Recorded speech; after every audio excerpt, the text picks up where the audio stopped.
Tama ka na, Isaw, lagi ka na lang sa ihaw. Masarap ka naman pero subukan sa ibang paraan. Isama mo na atay, balunan, murang itlog at matrisan. Kapag eto ang nagsama-sama, kalam ng sikmura nag-uumapaw. Lalo na kapag may kaunting sabaw ay panalo ng ipahid sa bahaw. Damay mo na ang pulutan, umulan, umaraw. Pagkatapos kamasin, binanlawan, matanggal lansa at alat ng asin sa laman. Kawali, dito naglagay ng madaming bawang. Binudburan ng paminta. Betchin, dagdag lasa, kay misis humingi ng toyo.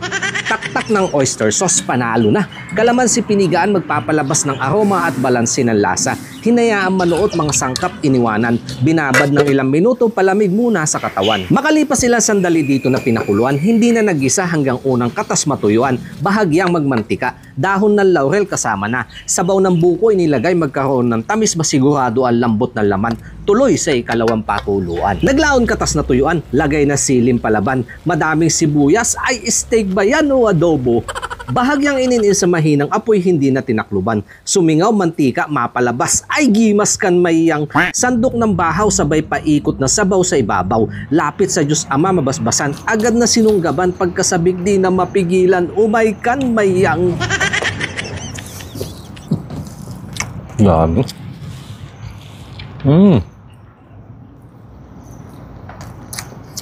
Napakalasa ho. May anghang at saka yung bango ng laurel. Ang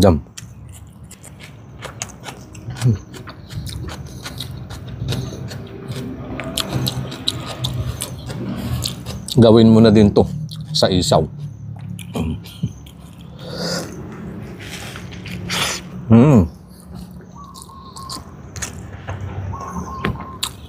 Pag yung ihaw dry, walang sabaw,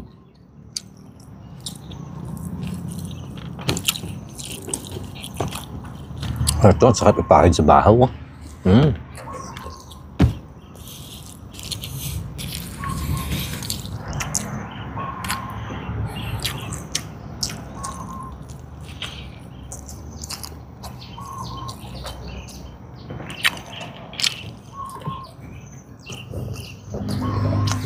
Panalo yung lasa. Sa mga ginamit ho natin sangkap, matanggal na yung kanyang lansa.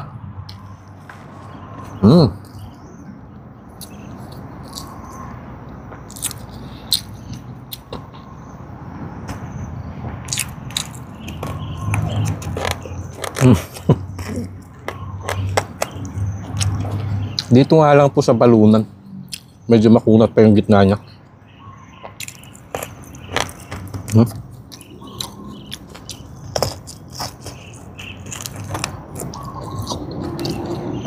Kaunti pang palambot dapat yun. Kaya sa atay, isaw, at saka ito matrisan, sakap.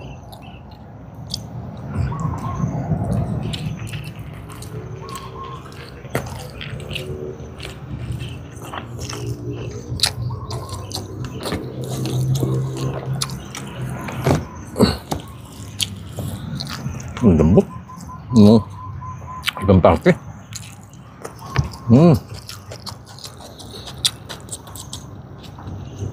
Pero siyempre, ito yung masarap. Isaw. Haba.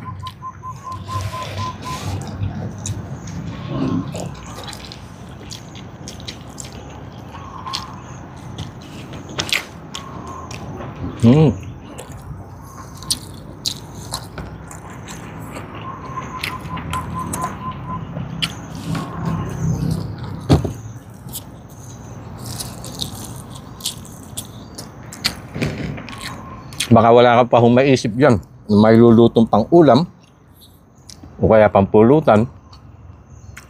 Tumakbo ka na sa pamilihan. Dumiskarte ka ng mga ganito. Balunan, isaw, at saka atay. Lagyan mo ng madaming sibuyas saka sili. Shoot na ng pananghalian. Kain po tayo mga kanayon.